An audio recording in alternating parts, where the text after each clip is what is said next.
Hello అండి. ఈరోజు మనం చాలా ఈజీగా చాలా త్వరగా అయ్యే రొయ్యల కూర ఎలా చేయాలో చూద్దాం. టైం ఎక్కువ లేనప్పుడు ఒక్కసారి ఇలా ట్రై చేసి చూడండి. మళ్ళీ మళ్ళీ చేయాలనిపించే రెసిపీ ఇది. ముందుగా స్టవ్ ఆన్ చేసి ఒక ప్యాన్ పెట్టుకొని ఇందులో కొంచెం ఆయిల్ వేసుకొని ఆయిల్ హీట్ ఎక్కిన తర్వాత రొయ్యలు అలాగే కొంచెం పసుపు ఉప్పు వేసుకొని ఒకసారి బాగా కలుపుకోవాలి. ఈ రొయ్యల్లో నుంచి వాటర్ మొత్తం ఇంకిపోయి ఆయిల్ సపరేట్ అయ్యే వరకు వీటిని ఫ్రై చేసుకోవాలి. చూడండి వాటర్ మొత్తం ఇంకిపోయాయి కదా. ఇప్పుడు వీటిని ఒక బౌల్లోకి తీసుకోవాలి. ఈ కర్రీని చాలా తక్కువ ఇంగ్రీడియంట్స్తో చేసుకోవచ్చు. చాలా టేస్టీగా ఉంటుంది. ఈ రొయ్యల్లో ప్రోటీన్ ఎక్కువగా ఉంటుంది. శరీరానికి శక్తిని అందిస్తుంది. వీటిని తినడం వల్ల ఇమ్యూనిటీ కూడా బాగా పెరుగుతుంది. ఇప్పుడు మళ్ళీ అదే ప్యాన్లో కొంచెం ఆయిల్ వేసుకొని సన్నగా కట్ చేసిన ఉల్లిపాయ ముక్కలు, పచ్చిమిర్చి, కరివేపాకు వేసుకొని ఫ్రై చేసుకోవాలి. ఉల్లిపాయలు గోల్డెన్ బ్రౌన్ కలర్ వచ్చే వరకు వేయించుకోవాలి. ఇందులో ఫ్రెష్గా తయారు చేసుకున్న అల్లం వెల్లుల్లి పేస్ట్ వేసుకొని పచ్చివాసన పోయే వరకు వేయించుకోవాలి.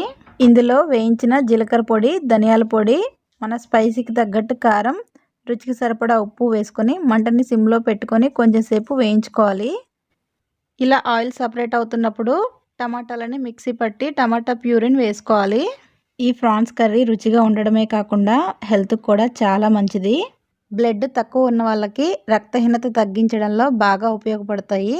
అలాగే కొలెస్ట్రాల్ నియంత్రణలో ఉండడానికి బాగా మేలు చేస్తుంది. మంటని సిమ్లో పెట్టుకొని మూత పెట్టుకొని మధ్య మధ్యలో తిప్పుకుంటూ ఆయిల్ సపరేట్ అయ్యే వరకు వేయించుకోవాలి.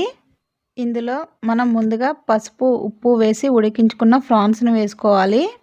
ఒకసారి మొత్తం కలిసేలాగా కలుపుకొని మంటని సిమ్లో పెట్టుకొని మూత పెట్టుకొని ఒక 2 నిమిషాలు ఫ్రై చేసుకోవాలి. ఇందులో మన కర్రీకి గ్రేవీకి తగ్గట్టు వాటర్ యాడ్ చేసుకోవాలి. ఉప్పు కారం ఏమైనా సరిపోకపోతే చెక్ చేసుకొని వేసుకొని మూత పెట్టి గ్రేవీ చిక్కపడే వరకు ఉడికించుకోవాలి.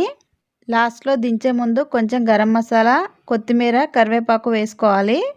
ఈ కూర అన్నం, చపాతీ, రోటీ అన్నిటిలోకి చాలా బాగుంటుంది. మీరు ఇంట్లో ఒకసారి ట్రై చేసి టేస్ట్ ఎలా వచ్చిందో కామెంట్ చేసి చెప్పండి. వీడియో నచ్చితే లైక్ చేయండి. అలాగే మీ ఫ్రెండ్స్ అండ్ ఫ్యామిలీకి షేర్ చేయండి. ఇలాంటి మరిన్ని రెసిపీస్ కోసం మన ఛానల్ని సబ్స్క్రైబ్ చేసుకోండి. Thanks for watching.